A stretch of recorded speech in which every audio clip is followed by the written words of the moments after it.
साथियों, आप सभी को नमस्कार। पुनः हाजिर हैं एक नए वीडियो आपके बीच में लेके।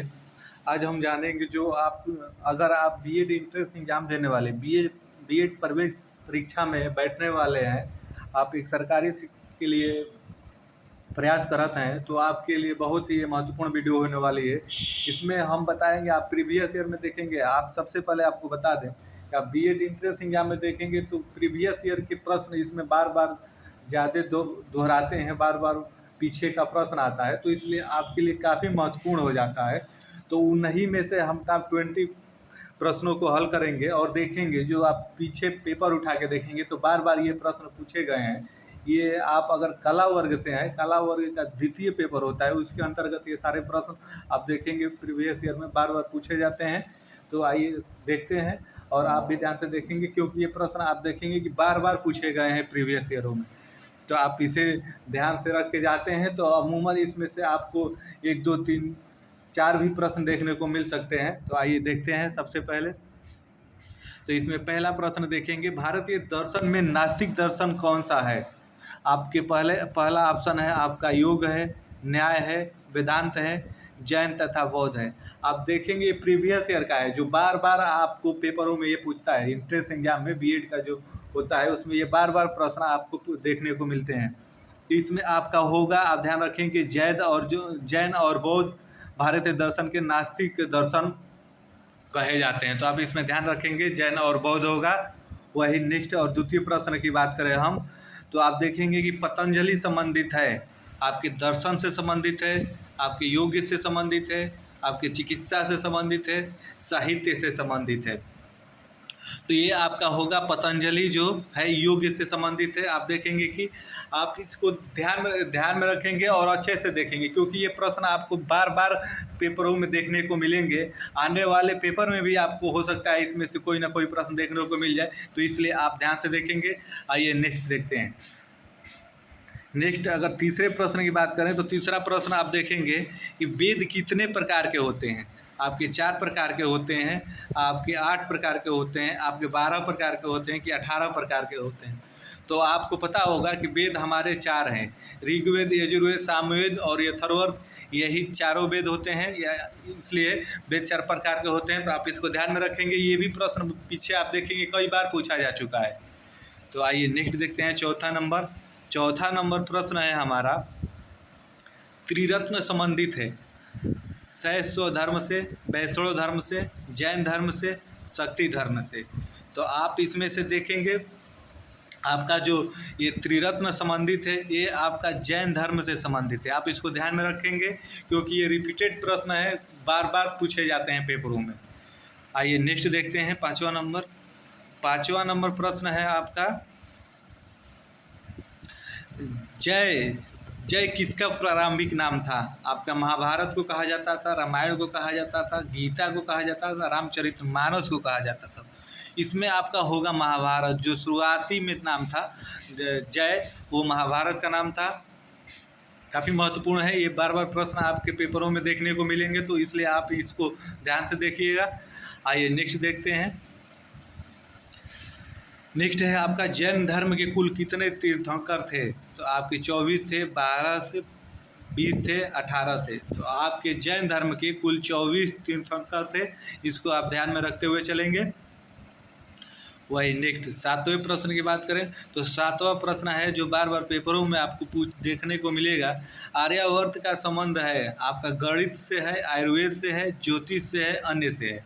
तो इसमें आप देखेंगे कि कन्फ्यूजन के लिए इसमें गणित और ज्योतिष दोनों डाल दिया। तो आपको ध्यान में रखना ये है कि इसमें गणित आपको नहीं लगाना है, इसमें आप ज्योतिष लगाएंगे, क्योंकि ज्योतिष विद्या के अंतर्गत गणित का वर्णन किया गया। अर्थात कहने का मतलब ये है कि ज्योतिष जो बुक है उसके अंदर गणित का वर्णन किया गया है। तो इसलिए आप आर्यावर्त का संबंध अगर गणित और ज्योतिष दोनों ऑप्शन में दे दे तो आप ज्योतिष उस पर लगाएंगे, गणित नहीं।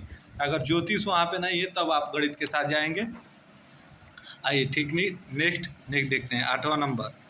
8वां नंबर है आपका, पार्श्वनाथ का जन्म कहाँ हुआ था? आपका प्रयाग में हुआ था, काशी में हुआ था, पटना में हुआ था, अन्य स्थान। तो इसमें आपका हो जाएगा इसका काशी। देखते हुए चलेंगे। आइए नेक्स्ट वही 9वें प्रश्न की बात करें तो 9वां प्रश्न है, चारों मठों की स्थापना किसने की? आपके शंकराचार्य ने की, रामानुजन ने की, विवेकानंद ने की, रामानंद ने की। तो इसमें आप ध्यान रखेंगे शंकराचार्य जी जो थे उन्होंने ही चारों मठ की स्थापना की, इसको आप ध्यान में रखते हुए चलेंगे। आइए नेक्स्ट वही बात करें। नेक्स्ट बात करेंगे तो देखेंगे इसमें नेक्स्ट आपका बुद्ध ने प्रथम उपदेश दिया था, किसको दिया था? सुजाता को दिया था, आम्रपाली को दिया था, कि प्रजापति गौतमी को दिया था, कि 5 ब्राह्मणों को दिया था? इसमें आप ध्यान में रखते हुए चलेंगे जो 5 अपना पहला उपदेश उन्होंने अब 5 ब्राह्मणों को दिया था, तो ये ध्यान में रखते हुए चलेंगे। आइए वही नेक्स्ट देखते हैं 11वां नंबर। 11वां नंबर प्रश्न है आपका कौमार्य वृत्त विभाग है आपका, वो कौन सा विभाग है? दवा विभाग से संबंधित है, शल्य विभाग से संबंधित था, कि आपका बाल तथा स्त्री विभाग से संबंधित था, कि अन्य विभाग से संबंधित था? तो इसमें आप ध्यान में रखते हुए चलेंगे जो कौमार्य वृत्त आपका संबंध था वो आपका था बाल एवं स्त्री विभाग से संबंध था, तो आप इसको ध्यान में रखेंगे। आइए वही नेक्स्ट देखें 12वां नंबर 12 नंबर प्रश्न। तो 12 नंबर प्रश्न है आपका किस देवता के लिए ऋग्वेद में पुरंदर शब्द का प्रयोग किया गया है? तो आप इसमें देखेंगे कि आपका अग्नि है, इंद्र है, विष्णु है, पवमान है। तो इसमें आप देखेंगे जो आपका पुरंदर प्रयोग किया गया है ऋग्वेद में वो आपका इंद्र के लिए प्रयोग किया गया है, तो आप इसको ध्यान में रखते हुए चलेंगे। ये रिपीटेड प्रश्न है, आप अगर इसको ध्यान में रखते हुए चलेंगे तो अमूमन आपको नेक्स्ट आपको इंट्रेंस एग्जाम में भी इसमें से 2-3 प्रश्न जरूर देखने को मिलेंगे, तो आप इन सभी प्रश्नों को ध्यान से देखेंगे और समझेंगे। आइए वही नेक्स्ट देखते हैं। नेक्स्ट आपका 13वां नंबर 13 नंबर है ऋग्वेद में सतुदरी नदी को किस नाम से जाना जाता है? तो इसमें आपका सिंधु नदी के नाम से जाना जाता है, सतलज के नाम से जाना जाता है, रावी के नाम से जाना जाता है, झेलम के नाम से जाना जाता है। तो इसमें आप देखेंगे सतुदरी नदी को इसमें सतलज के नाम से जाना जाता था, इसको आप ध्यान में रखते हुए चलेंगे, सतलज के नाम से जाना जाता था। आइए वही नेक्स्ट बात करें हम आपके 14वें प्रश्न की। तो 14वां प्रश्न है आपका प्रथम वर्ण कौन सा है? तो इसमें आपका क्षत्रिय है, वैश्य है, ब्राह्मण है, शूद्र है। इसमें वर्ण पूछा है तो आपका ध्यान में इसमें भी रखेंगे प्रथम वर्ण आपका ब्राह्मण है, ब्राह्मण ध्यान में रखते हुए चलेंगे। आइए नेक्स्ट देखते हैं। नेक्स्ट आपका है पुरुषार्थ की संख्या कितनी है? आपके 8 पुरुषार्थ होते हैं, 5 होते हैं, 4 होते हैं, 2 होते हैं। तो इसमें आपको पता होना चाहिए पुरुषार्थ पहले बता दें, इसमें आपका 4 होगा, पुरुषार्थ आपके 4 होते हैं।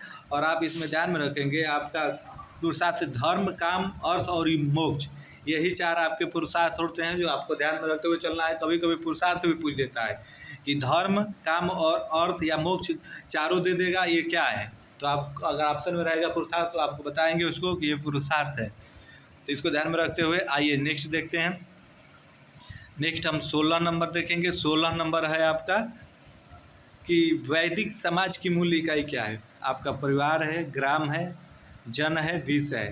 तो इसमें आप ध्यान में रखेंगे वैदिक समाज का परिवार है, इसको आप ध्यान में रखते हुए चलेंगे। आइए वही नेक्स्ट देखते हैं। काफ़ी ये महत्वपूर्ण प्रश्न है जो बार बार आपको बीएड एंट्रेंस एग्जाम में देखने को मिलेंगे अगर आप कला वर्ग से हैं और कला वर्ग के अंतर्गत द्वितीय पेपर देते हैं। आइए नेक्स्ट देखते हैं। अन्नप्राशन किस संबंधित है?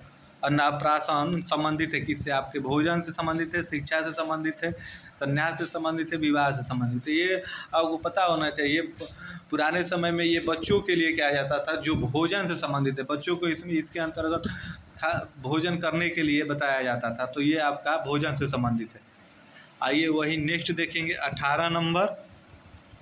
तो 18 नंबर प्रश्न है आपका दर्शन से संबंधित है, वेद से संबंधित है, पुराण से संबंधित है, उपनिषद से संबंधित है, या आपके रामायण से संबंधित है? तो इसमें आप देखेंगे कि आपका जो दर्शन है वो आपका उपनिषद से संबंधित है, आप इसको ध्यान में रखते हुए चलेंगे। वही नेक्स्ट बात करें हम 19वें नंबर प्रश्न की। तो 19वां नंबर है आपका आर्यभट्ट किसका प्राचीन नाम है? ये आपका अफगानिस्तान का नाम है, भारत का नाम है, मिस्र का नाम है, मेसोपोटामिया का नाम है, ये तो सबको पता होना चाहिए। आर्यभट्ट आपके भारत का नाम है पुराना। वही नेक्स्ट और अंतिम प्रश्न देखेंगे। ये सभी बार बार रिपीटेड प्रश्न है। अगर इन प्रश्नों को आप ध्यान में रखते हैं तो अमूमन इसमें से एक दो प्रश्न हूबहू आपको देखने को मिल सकते हैं आने वाले इंट्रेंस एग्जाम में। तो इस वीडियो को आप ध्यान से देखें और ध्यान से समझते हुए चलेंगे। आइए और अंतिम प्रश्न देखते हैं। इंद्र का संबंधित है आपके अग्नि से है, वायु से है, वर्षा से है, वनस्पति से है। तो इसमें आपको पता होना चाहिए इंद्र का संबंध आपके वर्षा से है। तो ये थे आपके कुछ 20 महत्वपूर्ण प्रश्न जो आपको बीएड इंट्रेंस एग्जाम में बार बार देखने को मिलेंगे। अगर आप कला वर्ग से हैं और द्वितीय पेपर में बैठे हैं तो इन प्रश्नों को आप ध्यान से अच्छे से करके जाएंगे तो हूबहू इसमें से आपको 2-3 प्रश्न जरूर देखने को मिलेंगे। तो अगर आपको वीडियो पसंद आई हो तो प्लीज़ वीडियो को लाइक करें, चैनल को सब्सक्राइब करें तथा अपने दोस्तों तक शेयर करें। धन्यवाद।